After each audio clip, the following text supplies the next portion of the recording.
Rabbi shrah li sadri wa yassir li amri wahlul 'uqdatan min lisani yafqahu qawli.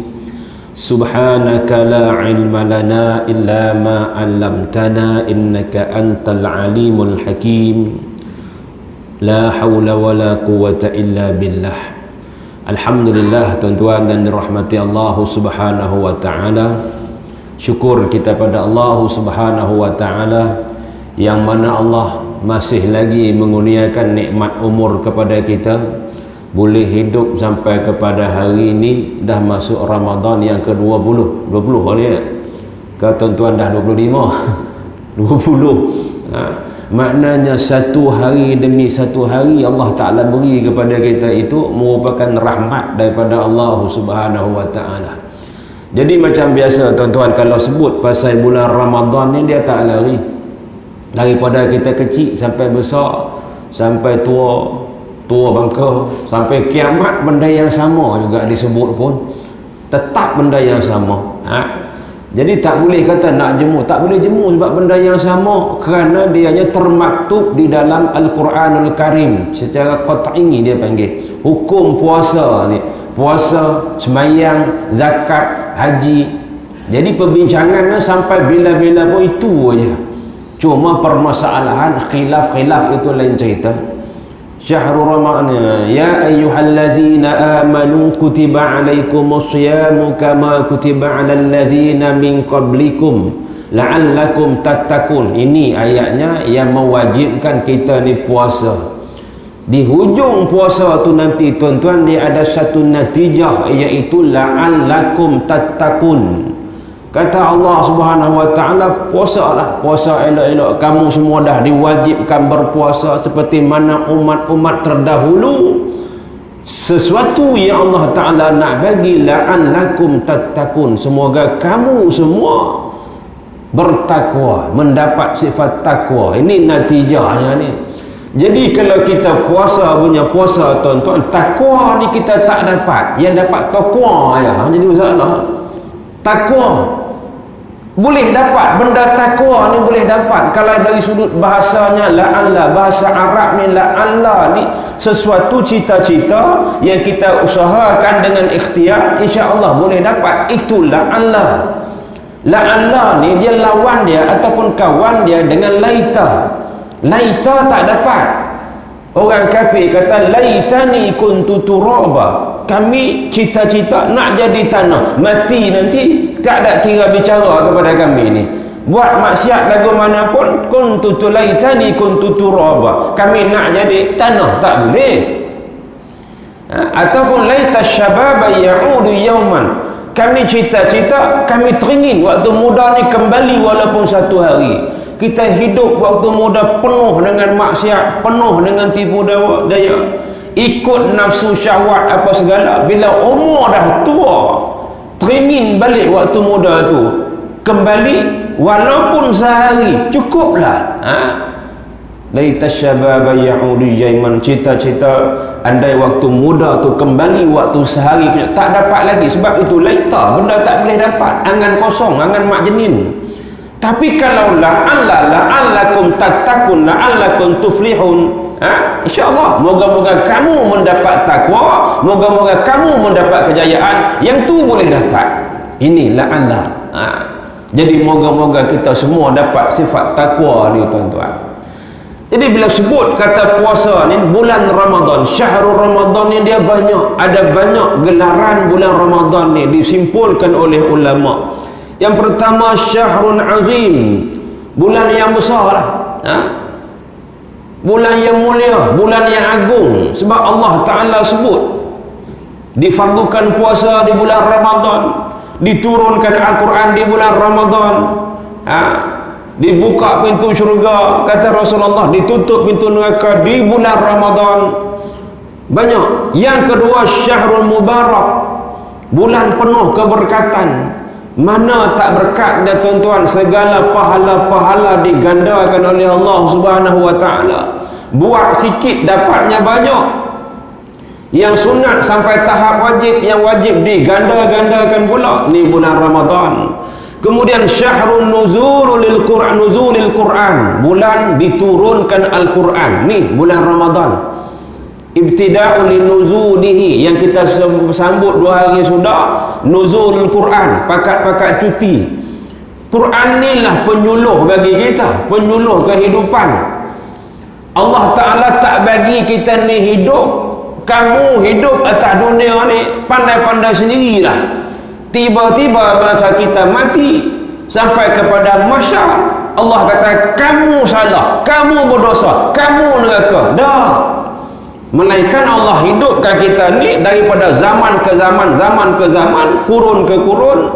Dia ada yang pembimbing kita, iaitu manusia yang bernama Rasul, yang sama sifatnya dengan manusia, makan, minum, tidur. Itu. Dan sampai Allah turunkan lagi kitab pula untuk jadi panduan. Syahrul Ramadan allazi unzila fihi al-Quran hudan lin-nasi wa bayyinatin minal huda wal furqan. Itu tujuan Quran. Kamu ikutlah Quran, hidup, barulah kamu akan berjaya. Hudan lin-nas, Quran ni dia menjadi penunjuk. Yang selalu saya buat contoh, kita kata manual lah, manual kehidupan. Kita ni kalau tak ada panduan habis. Panduan jalan raya tu kalau tak ikut, lingkup. Panduan hidup masyarakat pun kalau tak ikut, lingkup. Contohlah zaman dah ni, kita kata zaman dah ni kalau kita pergi beli perabot, dia bukan macam dulu. Kalau gedung IKEA di Penang ke, di KL ke, kita beli masuk satu kedai, kita nampak cantik almari ni, nampak dia punya contoh almari tu cukup cantik. Bila kita nak beli, dia takkan bagi satu almari ketui lagu tu dekat kita. Dia pergi stok ambil nombor sendiri, lagi stok ni dia bagi dalam kotak ya. Tapi dalam tu dia bagilah lengkinya, skrunya, dan dia bagi satu buku panduan, manual. Kita balik, walaupun kita ni bodoh tak cerdik, tukang jadi cerdik. Dia tulis dah, skru ni lubang ni, skru ni nombor ni, yang tu lubang tu skru ni, ikut satu-satu. Lah bila kita buat tengok, oi jadi cantik lah aku buat ni. Apa tadi? Almari ya? Kemeja. Almari. Lawa almari ni nak sama dengan yang tadi. Kenapa tuan-tuan? Sebab dia ada manual dia, kita ikut satu-satu. Kita tak bangkang sebab kita nak jadi macam tu. Try kita tak ikut, tengok manual tak ada, buku tak ada, balik nak buat almari, tengok-tengok ni macam keranda jadi lain 90% lain. Ataupun dia bagi buku, kita pula tak ikut buku, pandai-pandai sendiri. Ni meja ke kerusi ke almari, dia tak jadi. Itu contoh misal paling rendah, paling bodoh saya buat lah, kita katakan. Apatah lagi Quran. Allah turunkan Al-Quranul Karim untuk kita ikut. Hudan linnas, penunjuk bagi manusia yang kekal sampai ke bila-bila, hukum hakam lah, sampai kiamat ini. Itu tujuan penurunan Al-Quran. Di zaman mula-mula turunnya Al-Quran ni dulu, tuan-tuan, zaman tu dia panggil zaman pembinaan hukum. Hukum baru nak ditetapkan, dimulakan satu persatu. Zaman kita ni dia bukan pembinaan hukum lagi. Hukum dah tetap dah termaktub segala hukum hakam dalam Quran tu. Jadi di zaman Nabi ni, bila Al-Quran ni turun, waktu ni keadaan masyarakat dia tengah dahsyat. Dahsyat, mereka ni terlalu memuji, memuja, mengagungkan syair. Ni salah satu Quran ni lah pematah hujah bagi segala syair ni. Dan di dunia ni tuan-tuan, dalam masyarakat dunia mana-mana pun tak boleh nak lawan dengan syair orang Arab. Dia kalau dia nak puji raja dia guna syair. Kalau raja dia nak jatuhkan raja lain, menggunakan syair. Bila memuji, kita dengar tu memang terlalu baik orang tu. Bila mengutuk, terlalu jahat orang tu, walaupun orang tu tak jahat, menggunakan lidah-lidah syair. Dan syair ni pula bukan semua orang pandai, hanya golongan-golongan tertentu saja. Dan golongan-golongan ni memang dinobatkan sungguh. Tiap-tiap tahun dia buat pertandingan syair. Siapa menang, dia ni akan diangkat menjadi ketua dan dipahat dengan benang emas di dinding Kaabah orang tu. Syair dia bukan macam kita asyik duk bunyi anak badak di tengah laut gitu lah. Pulau Pandan jauh ke tengah, anak Cina, anak pergi kedai cari makan beli barang. Ini tapi syair dia ni memang keadaan masyarakat tengah memuji, tengah memuja dengan menggunakan syair. Waktu ni Rasulullah dilantik menjadi Rasul dan diturunkan Al-Quran untuk menjadi panduan hidup. Tuan-tuan boleh bayangkan bagaimana puak-puak syair ni. Dia orang punya tak suka, punya benci ikan Quran ni sebab mengalahkan syair. Dalam mudah tak suka, benci, dalam hati dia rasa pelik. Pelik yang teramat sangat. Ini kalam apa ni dia kata. Syair mana, dari sudut mana kami belajar, kami mengaji, tak pernah dengar yang sedahsyat, sehebat macam ni. Tapi di mulut dia tak keluar. Di mulut dia kutuk. Di hati dia cukup rasa. Sebab tu pakar-pakar syair, Malik bin Mughirah, siapa lagi, ramai lagi, ni pakar-pakar syair ni, dia dengar Quran ni, dia kata takjub betul lah. Tapi dia tak terkeluar dari mulut dia sebab dia ada kepentingan dia sendiri. Kalau aku membenarkan Quran, bagaimana dengan syair aku? Bagaimana dengan pengikut aku? Ni Quran ni. Jadi Quran ni jugalah dia mukjizat bagi Rasulullah dan bukti kenabian dan nak mematahkan apa-apa yang dicakap oleh orang kafir. Bila orang kafir tahmah sesuatu, kata sesuatu, Quran turun untuk menjawab itu. Dia tuan-tuan, Rasulullah tak buat hukum hakam sendiri. Ini dia panggil zaman pembinaan hukum. Kalau satu-satu benda tu terjadi, nak buat macam mana ni? Maka Allah Subhanahu wa taala akan turunkan hukuman ataupun penjelasan melalui Quran. Contoh saya buat ketika mana Ka'ab bin Malik, seorang sahabat, dia tak ikut pergi perang Tabuk. Orang tak ikut pergi perang Tabuk ni memang dosa, memang salah tanpa sebab, melainkan orang-orang yang excuse, diberi keringanan. Contohnya unta dia nak beranak, rumah dia tak siap lagi, dia baru menikah, yang ni tak apa, yang saja tak nak pergi, yang ni tak boleh. Jadi Ka'ab bin Malik ni dia tak pergi. Bila tak pergi, hukuman belum tahu lagi nak hukum apa. Rasulullah bukan kalau orang tak pergi kita hukum. Dia tunggu daripada Allah Subhanahu wa taala. Kalau sebulan lah, kalau 3 bulan lah. Dalam kes Ka'ab ni 50 hari ayat tak turun ceritakan macam mana hukuman dekat 2-3 orang yang tak pergi ni. Ada 3 orang yang tak pergi. Beberapa orang lagi lah hadis sebut. Yang pertama Ka'ab bin Malik dan lagi 2 orang kawan kepada Ka'ab bin Malik ini. Tapi Ka'ab bin Malik ni dia lain sikit. Bila dia pergi jumpa Nabi, Nabi tak tengok muka dia. Dia pergi salam, orang tak jawab. Bila dia lalu, orang pusing ke lain tak tengok dia. Bila dia tegur, orang-orang tak peduli cakap dia. Hatta dhaqat alaihimul ard, dia kata, sampai dunia ni aku rasa gelap gelita. Kita bayangkan orang tak cakap dengan kita, jadi gila tuan-tuan. Yang lebih-lebih lagi orang yang paling mulia tak bercakap dengan kita. Bagi salam tengok ke lain. Nak buat macam mana? Itu hukum. Belum turun hukuman kepada kamu, kami tak boleh nak berkomunikasi dengan kamu. Tapi tuan-tuan, dalam celah-celah orang Madinah tak terima, boikot dulu dia ni Sa'ad. Dalam orang tak jawab salam dia, tak bertegur siapa dengan dia, walaupun sepupu dia sendiri. Mula dia kata tak apalah, Rasulullah tak mau bersembang dengan aku, tak apa, sahabat-sahabat lain tak mau tegur aku, tak apa, aku ada sepupu baik aku, dia ni memang isi dengan kuku dengan aku. Dia pun lalu depan rumah kawan tu duduk sebalik tembok tegur, Assalamualaikum. Kawan tu pun buat tak tahu. Hai tuan-tuan, lagu mana kalau kita rasa. Jadi dia kata apa, dalam orang boikot dia, orang tak mau dia, orang tak suka dia, negara sebelah yang kaya raya hantar satu surat dekat dia, postman pergi hantar, buka surat tu, dia pergi pekan, dia pergi pasar, dia baca tengok, wahai tuan Ka'ab bin Malik, lebih kurang begitu dua syarat. Kami tahu apa yang dibuat oleh negara tuan, pemimpin tuan kepada tuan. Sekarang ni mari negara kami, mari negara kami. Hang nak apa kami bagi, nak jawatan kami bagi, nak harta kami bagi. Apa tak Allah cakap, kami bagi satu tempat paling tinggi untuk tuan negara kami. Kalau tuan-tuan nak lompat, tak lompat, tuan-tuan lompat. Lompat saya kata lompat. Tapi dia koyak surat tu, sam koyak kuam.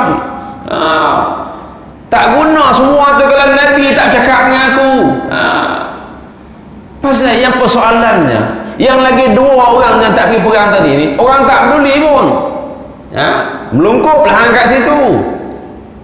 Yang Ka'ab ni sampai orang offer macam tu sekali. Pasal apa? Pasal Ka'ab ni dia penyair ulung di Madinah. Tu kita kata orang syair ni zaman tu memang laku. Macam mana kalau tuan-tuan tengok zaman lah orang sanggup bayar berjuta-juta kepada pemain bola. Zaman tu macam tu lah penyair ni. Jadi Ka'ab dia tolak semua tu. Duduk 50 hari. Setelah 50 hari waktu subuh baru turun Al-Quran yang Allah Ta'ala ampunkan dosa Ka'ab dan lagi 2-3 orang kawan ni. Waktu tu dia rasa tak adalah hari yang aku paling happy melainkan hari ni lah. Hari ni lah. Tu dia. Dia turun daripada rumah tu nak pergi jumpa dengan Nabi ni. Dia baju tak ada. Dia pinjam baju orang. Bila sampai dia punya seronok, dia bagi pula baju orang sampai dia lupa dia baju lain pun tak ada pula kan. Pinjam. Jumpa Nabi, masuk jumpa sahabat semua tengok dekat dia, sahabat senyum. Sampai masuk Nabi bagi salam, Nabi pun jawab salam. Dia kata tak ada hari yang paling gembira melainkan hari ini. Allah dah ampunkan dosaku. Nampak tak Quran tuan-tuan? Quran gitu dia turunkan satu persatu jawapan. Bukan daripada Nabi pandai-pandai buat sendiri. Itu kita kata kalamullah. Undang-undang Islam ni semua daripada Allah Subhanahu Wa Taala. Lepas tu yang Aisyah difitnah dengan seorang sahabat tu. Mana? Rasulullah tak boleh buat hukuman. Tunggu 3 bulan baru Quran datang cerita apa hukuman, ceritakan itu adalah fitnah. Jadi tuan-tuan, yang lain tu tak ada dah pergi bersama Rasulullah. Tapi mukjizat Quran ni sampai bila-bila duk ada yang kita boleh baca. Untung tuan-tuan, untung dalam rumah kita tu ada proses pengajaran dan pembelajaran Quran. Ayah ajar kepada anak ke, isteri ajar kepada ayah ke, cucu dengan atuk ke, dalam rumah tu sehari satu muka surat pun jadi dah. Jangan jadikan rumah kamu ni macam kubur. Kubur ni sunyi sepi, tak ada bunyi baca Fatihah pun tak ada, proses pembelajaran pun tak ada. Biarlah berbunyi macam rumah orang dulu-dulu, ada je bunyi Quran. Habis tak reti nak baca, tak boleh nak ajar, bahasa baca kaset tu mari dok bunyi juga. Nak juga dalam pada yang masa yang sama usaha ikhtiar bagi boleh baca Quran. Kalau bukan bulan puasa, Ustaz Amar tiap-tiap minggu aja Quran tuan-tuan. Jadi rugi kalau kita ni tak ambil kesempatan untuk nak dalami ilmu Quran. Dia tak ada hak umur Quran ni. Iqra'ul Quran fa innahu ya'ti yaumal qiyamati syafi'an li ashabihi. Bacalah Quran kata Nabi. Karenanya Quran yang kita baca tu dia boleh datang kepada kamu bagi pertolongan syafaat kepada kamu di hari kiamat nanti. Yang kita tahu boleh bagi syafaat ni Rasulullah, tapi dalam masa yang sama puasa orang itu dia baca Quran dengan tartilnya, dengan elok. Quran ni mai nak tolong orang dulu baca aku. Tengah-tengah malam mengantuk pun aku tegah hang baca aku. Nah aku mai lah ni nak tolong. Allahu Akbar. Masa ni kita tak nampak. Jadi tu sahabat malu lah. Gulung-gulung lidah bacalah janji kita nak baca bagi betul ini. Kemudian bulan puasa ni juga dia panggil syahrus sabrun, bulan sabar. Kita sabar tuan-tuan, sabar dalam mengerjakan taat kena sabar, meninggalkan maksiat nak kena sabar. Sabar diuji kena sabar. Ni bulan puasa ni dia lari 100% daripada naluri kita. Naluri kita suka makan, bulan puasa tak boleh makan. Naluri kita time ni dah duk mikir dah dulu hari ni nak 2 ke telur double ke apa abang nanti tengah duk fikir dah ni jadi nak ni dia. Tapi bulan puasa ni dia lagi habis semua, tak boleh nak fikir makan. Hak tu lah kegemaran kita pun. Mai tengah ni kerja tak ada siapa pun tahu kita puasa, tapi kita tahan, kita tak makan tak minum. Time tengah hari pukul 1 tu tuan-tuan, jangan tengah-tengah tengok air sirap. Air yang orang halau kucing atas tembok tu pun teringin. Air tu dia ada kala kuning, ada biru, ada hijau, ada amboi mak kalau buah gula sikit, susu sikit ni. Tu dia punya nafsu kita, tapi kita minum tak? Kita tak minum. Kita tahan diri kita. Ni nak bangun sahur ni kita bukan, naluri kita bukan bangun time-time tu untuk makan, untuk minum. Tak. Kita bangun kencing ada lah time-time tu hari-hari. Tapi waktu ni disuruh kita minum, kita bangun, kita makan, kita minum sebab satu tuntutan. Dia sunat. Lebih-lebih lagi Nabi Rasulullah sallallahu alaihi wasallam sebut, la tad'u, jangan kamu tinggal sahur ni. Jangan hari ni tuan-tuan, jangan kita nampak kecil sahur ni, jangan nampak kecil. Sampai Rasulullah kata jangan kamu tinggal sahur tu. Walau jur'atum min ma'in, walaupun minum air sejuk je. Air sejuk minum. Dia bukan soal lapar tak lapar, lalu tak lalu. Macam kita kena betulkan anak-anak kita. Bila pagi bangun sahur dia kata, "Ya, saya tak makan pun saya tahan, tak ada masalah." Ini bukan soal hang tahan tak tahan. Ini soal sunnah. Bangun sahur tu dapat pahala. Lebih-lebih lagi waktu sahur tu waktu berkat, diperkenankan doa, nak diampunkan dosa bagi yang mana minta ampun, yang mana minta sesuatu Allah nak bagi time sahur tu. Tak lalu makan tak apa, minumlah setengah air sejuk pun jadi. Tapi yang paling baik, tamarlah makanan sahur ni. Dia bukan tamar ni, bukan setakat waktu buka aja. Sahur tu tamar paling baik. Tak ada rotak pakai tamar, tak ada tamar minum air sejuk. Tak ada tamar, janganlah tukar dengan sawit pula, dia tak sama. Bentuk nak sama, rasa tak sama. Tamar lain. Jadi bila macam tu tuan-tuan, tanamkan semangat bangun sahur bukan hanya semata-mata nak makan, tapi nak merebut pahala sahur tu yang Nabi sebut, fala tad'uhu, jangan kamu tinggal makan sahur ni. Tak lalu makan tak apa, bangun minum air sejuk sudahlah, tapi biarlah lewatkan sahur. Kadang-kadang kita bangun sahur ni muka pun tak mau nak basuh, sayang saat lagi nak lena balik. Jangan basuh muka. Lepas tu prepare lah untuk subuh ini. Dan banyak lagi kalau sebut kesabaran ni, nak tinggalkan maksiat ni. Kalau kita terdetik terbuat anggota kita ni, a'dha kita ni buat maksiat sikit pun, kita cukup risau tuan-tuan. Pasal apa kita risau? Takut dia batalkan pahala puasa aku. Puasa aku sah tapi pahala tu batal. Kita cukup takut. Patutnya perasaan yang macam ni sampai saat lagi keluar pada bulan Ramadan pun kita duk rasa lagu tu, takutnya, risaunya ini. Itu dia panggil madrasah Ramadan. Madrasah ni dia macam universiti lah. Orang kalau keluar daripada universiti, dia dapat sesuatu yang baru untuk dia, CJ dia, ijazah dia. Orang kalau keluar daripada Ramadan, dia dapat something juga untuk dia. Apa yang tahun ni aku dapat? Dulu tak lekat sembahyang sunat, lah dah lekat. Dulu malas puasa sunat, lah dah mula berjinak-jinak. Itu maknanya madrasah ini. Dan sabar juga kalau kita tengok kan, time-time dekat nak makan tuan-tuan, itu lagi satu waktu yang mustajab doa tu. Waktu sahur dan indal fitri, waktu nak buka puasa lagi 10 minit 15 minit tu tuan-tuan.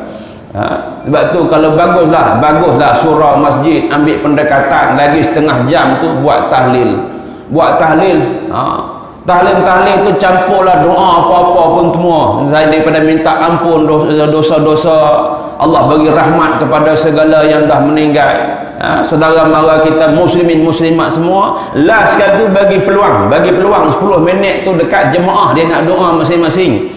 Waktu tu kita dah lembek tuan-tuan, tak lalu nak doa. Tapi kalau Imam Zul di Madinah Mekah lah masjid time tu riuh, tangan begini time tu waktu paling berkat, waktu mustajab doa, waktu kita paling malah, kita dah lemah, time tu tuan-tuan. Memang kita sendiri time tu lembek, nunggu je nak makan. Lepas tu kita makan. Rasulullah ketika makan dalam sebuah hadis, Rasulullah akan makan rutab, tamar basah. Tak ada rutab, tamar kering. Tak ada tamar kering, Rasulullah minum air tiga air sejuk, air biasa saja.